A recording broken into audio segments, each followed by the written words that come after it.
Find out more at healthymindmatters.com. Traffic and weather together, brought to you by Zions Bank, your business banking home. We do have a small accident in the North Salt Lake area on State Street, Highway 89 at 350 North. Then in Murray, a crash called out on Van Winkle Expressway, that's 9th East at about 50th South. A broken air conditioner can quickly go from minor annoyance to a major problem. This week, get $100 off any AC repair of $300 or more. WhippleServiceChampions.com. KSL weather, we do have a slight chance for thunderstorms today and a high of 99, 100 degrees, very possible for tomorrow, and clear skies for your Pioneer Day activities. Right now, we do have clouds out there, a little bit muggy, 90 degrees in downtown Salt Lake City at KSL News Radio, 102.7 FM, 1160 AM, and KSLNewsRadio.com. This is Utah's all-day companion for news. Dave and Dujanovic. Heart of Utah with Dave and Dujanovic. We've moved this show outside. Yeah, it's balmy out here. You're hearing the voice of Senator Todd Weiler. You've been with me for the last 2.5 hours. I made it through. For the next 30 minutes, a very special Heart of Utah. And we're going to take you inside the Navajo Nation right now with the help of Eugene Tapahe. He's the creator of what's known as the Jingle Dress Dancers. Welcome to the show, Eugene. Thank you. And the project is Art Heals, the Jingle Dress Project. The Jingle Dress Project. And you, let's talk about, first of all, the situation regarding COVID-19 on the Navajo Nation. Every single night, the Navajo Nation sends out an email to all of the media, probably everywhere, but we get it here at KSL, and I read the numbers. And there was a time there where things were just really dire.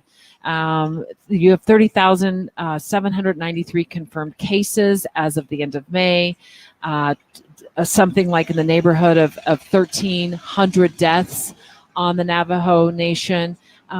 Talk to me about how the Jingle Dress Project got started. So when COVID started early in March of last year, right. My wife and I, we went to an art show, and I'm a landscape photographer, a full-time landscape photographer, and so I went to an art show, and we were very successful, and really thought this year was going to be the year where we did really well in these art shows, because I was accepted in a few of them that I never was accepted in before. So we came home from Phoenix, Arizona, and along the way we heard on the radio about COVID and how it started to be spreading really fast. And so we got home and we heard that that America was going to be shut down for, quarantine for 14 days. So we were just like, okay, well, 2 weeks, 2 weeks at home, it'll be fun. It'll be okay. We can deal with it. And then, after 2 weeks, it became months. Just like all of us, we were just worried about how long it would be.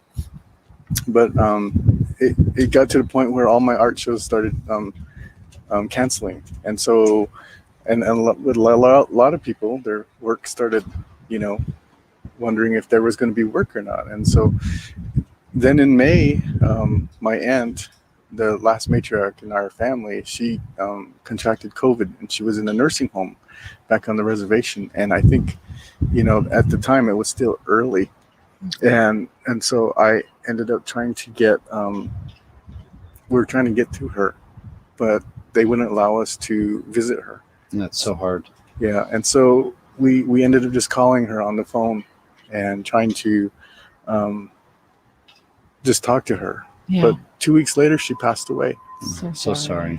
And, and it was really hard because nobody really knew what happens after they pass away from COVID.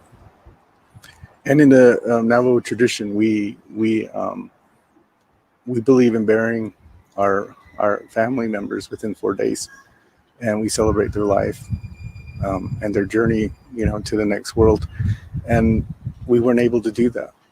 They didn't release her to the family until 2 weeks later. And after those 2 weeks, they ended up telling us that we couldn't bury her in our family plot either, because the Navajo Nation decided to bury all the people who passed away from COVID all in a central area, so that because they didn't know what was going to happen, in the future. So we ended up burying her in a place not by her mom or my mom and her sisters. So it was really difficult to bear. And then on top of that, they only allowed 6 of us to lower the casket into the ground. And I don't know if people know this or not, but lowering a casket with only 6 people, it was a really hard job. And after that, that's when I returned back to Utah, and that's when I had the dream.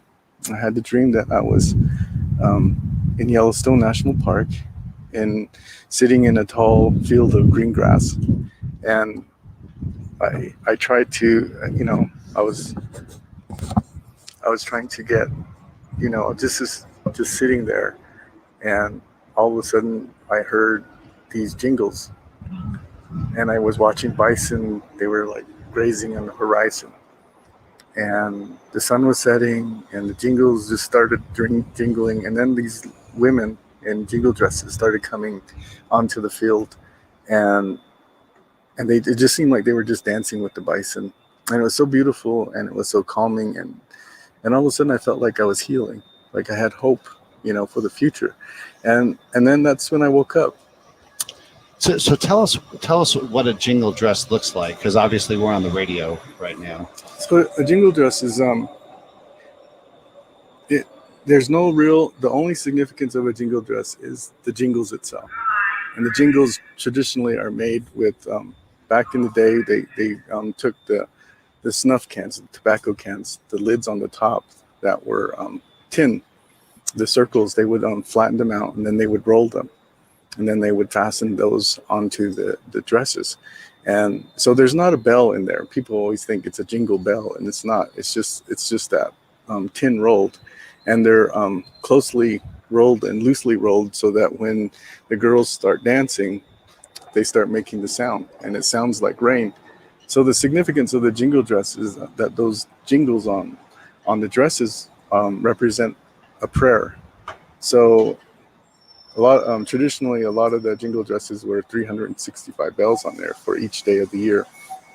But now a lot of people are making their dresses different because they have different feelings and insights and things about how they're dressed. Just like any other art, they kind of vary. Eugene, in 3 minutes, I want to return to this conversation. I want you to talk to us about the impact the Jingle Dress project has had on communities in many states. But let's hold this conversation. We'll be back to talk about that in 3 minutes.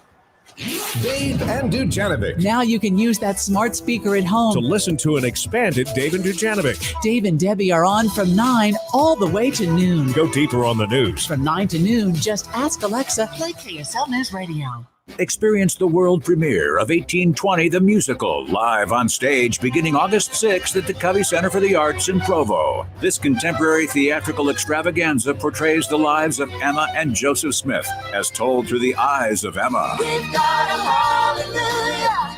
We can feel it building up inside. Let it move on through you. Created by the hit writing team with Broadway and Billboard chart success. This inspiring story of faith, love, and sacrifice will have you singing and dancing your way through a range of emotions. 1820, the musical, will entertain audiences of all backgrounds and faiths. LDS Living calls 1820 the Musical a riveting saga. A must-see, thrilling account of 2 young, inexperienced mortals striving to follow God. Get your tickets today by calling the Covey Center for the Arts or visiting 1820musical.com. That's 1820musical.com. Well, summer's here. The birds are chirping, the sun is shining, and you want more than anything to get outside and get active. But that creaking and occasional pop you're hearing has been holding you back. Hips, elbows, and ankles. It's always something, isn't it? As everyone gets back to doing the things they love, your hips, elbows, and ankles shouldn't be preventing you from enjoying your life with the people who matter most. leave your joint pain behind. Visit the Active Joint Institute. They specialize in helping people with joint pain improve their lives dramatically without surgery. So get back to playing in the yard with your grandkids, get back to golf, tennis, or pickleball with your friends. Get back to the active lifestyle you love, pain-free. Learn more about your hip, elbow, and ankle pain and how to get reliable relief without surgery. Visit theactivejointinstitute.com. theactivejointinstitute.com. Whether you're going on vacation or getting groceries, if you don't make a list, chances are you will forget something. The same is true in retirement. If you want to make sure you haven't overlooked anything, Mike Stevens at Capital Wealth Advisors can help. Mike has a checklist to help you find out if you are on the right track for retirement. Take the checklist challenge. If you can check all the boxes on the list with confidence, you may be ready for retirement. If not, Capital Wealth Advisors can help you address any potential costly mistakes. For the free checklist, go to retireutah.com. That's retireutah.com. See if you've got it right. Take Mike Stevens at Capital Wealth Advisors Checklist Challenge today. Get it at retireutah.com. And for more on retirement planning, tune into Mike's radio show, Retire Utah Radio, Saturday mornings at 5. Firm offers insurance services. Advisory services offered through Capital Wealth Advisors, LLC, a state of Utah registered investment advisor. Investing involves risk, including the potential loss of principal. This is Derek Miller speaking on business. Roseman University of Health Sciences is a nonprofit university with campuses throughout the West, one of which is in South Jordan, Utah. Chancellor Jeremy Wells is here to tell us more about Roseman's innovations and what the university offers. At Roseman University, we offer doctorate degrees in dentistry and pharmacy, and bachelor's and master's degrees in nursing. We are also currently enrolling students into our new master's degrees in pharmaceutical and biomedical sciences. Our vision is to be the first choice among all other institutions and to be universally recognized for innovation. An example of this innovation is found in our dental clinics, where our students, supervised by licensed dentists, work in a team-based environment to provide outstanding dental care for our community member patients. We use state-of-the-art equipment to track and analyze the efficiency and efficacy of our dental care. The learning gained from this analysis allows us to improve the patient experience and reduce costs. Our patients pay 50 to 70% less than they would to dentists in private practice. Now that is innovation. Please check out one of the best kept secrets in higher education, Roseman University of Health Sciences.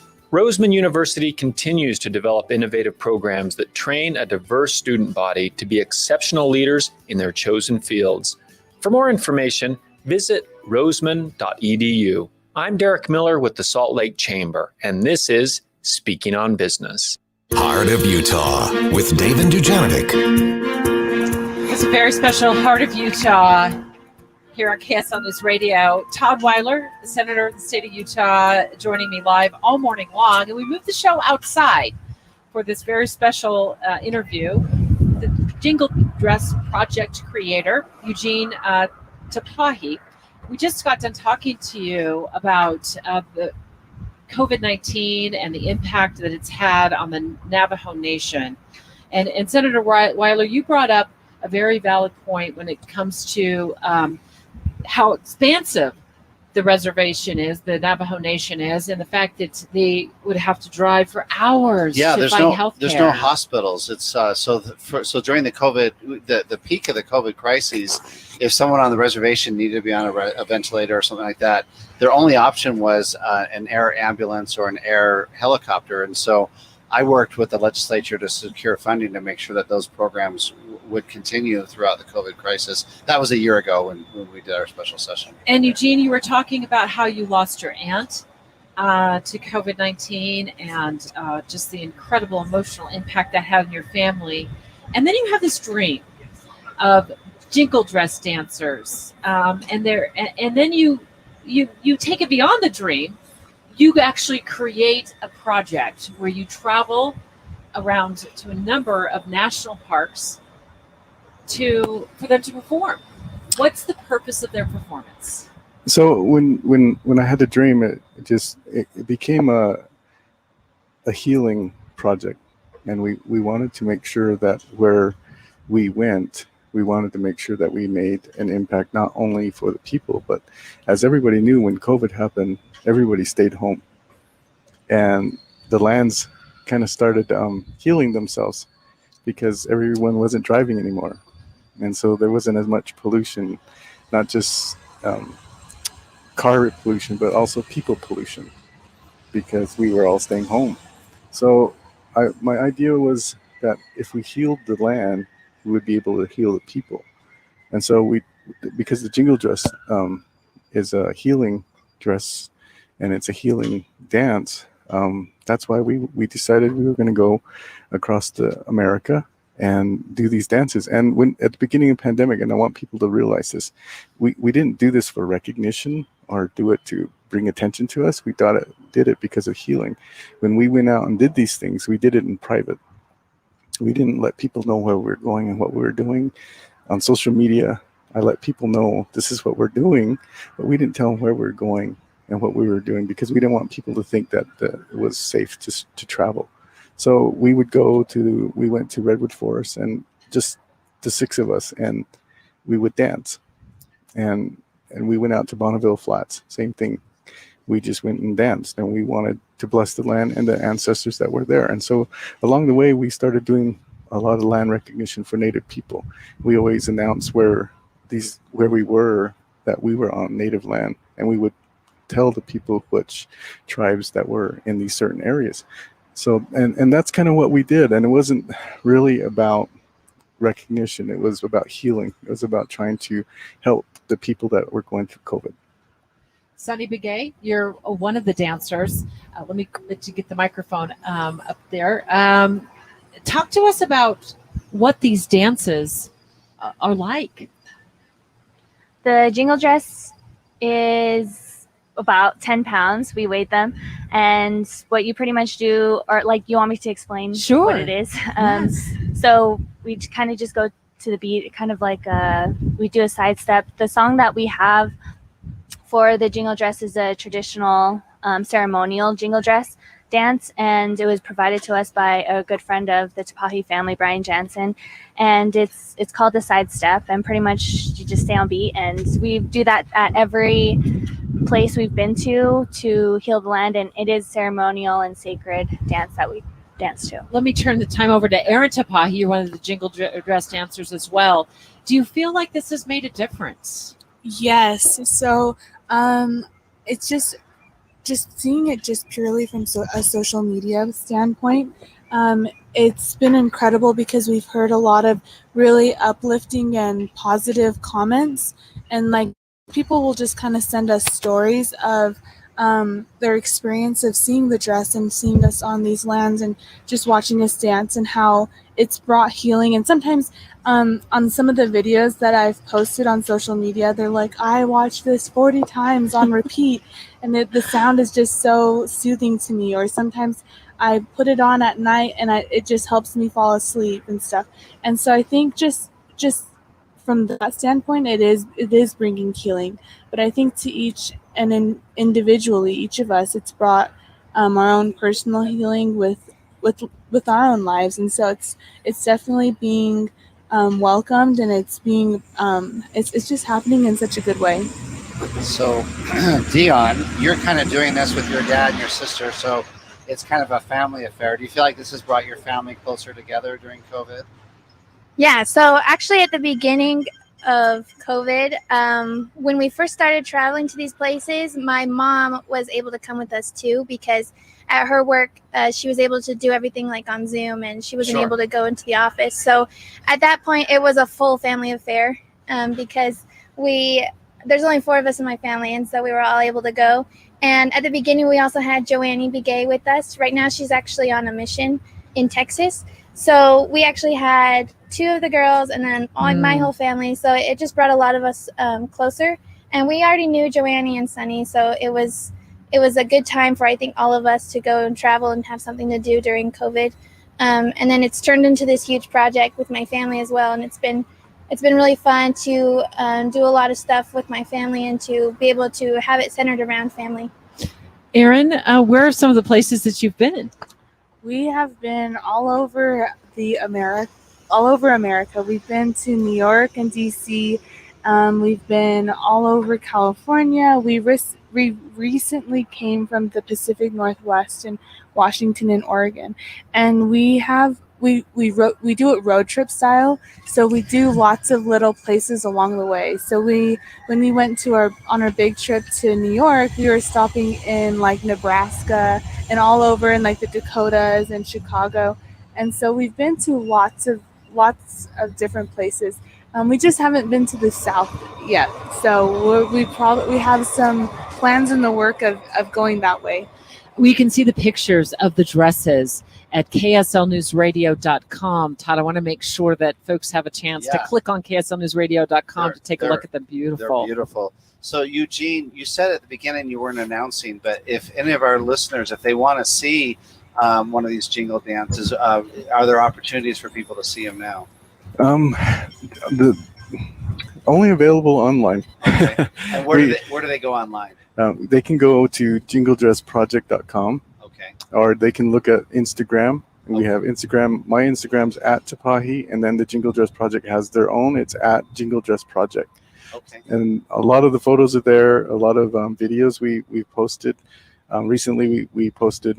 We went live at Cannon Beach in Oregon, and we had a lot of people follow and see that we were dancing there. And so we again, this isn't a performance group. We're about healing. And so it's really hard. Like, I know we have a lot of followers who want us to appear. We want you to sell tickets to these events, Eugene. Yeah. And so we just kind of announce, days before when we're going to dance, and hopefully people come. If they don't, then it's really not about that. It's more about the healing process. Yeah. So if people want to help support like your travel costs, is there a place to donate? Oh yeah, that's one of the biggest things that really has happened on this project. When we first started, it was just my wife and I funding it. Sure. This is a grassroots project, and so yes, they can go to jingledressproject.com. We have Venmo there. We have PayPal. That's great. So, and we have merchandise. We have T-shirts and other things they can buy to support the project. Well, Eugene Tapahe, and to all the Jingle Dress dancers, thank you so much for not only being here with us today, Todd and I, Senator Todd Weiler and I, on the KSL News Radio, but also all that you're doing to raise awareness across the land. Thank you. Thank you. Senator Todd, thank you. Senator Todd Weiler, Thanks thank for you. letting me hang out with you. Absolutely. And don't forget, Days of 47 Parade starts downtown Salt Lake City tomorrow morning at 9 a.m. I'll see you there.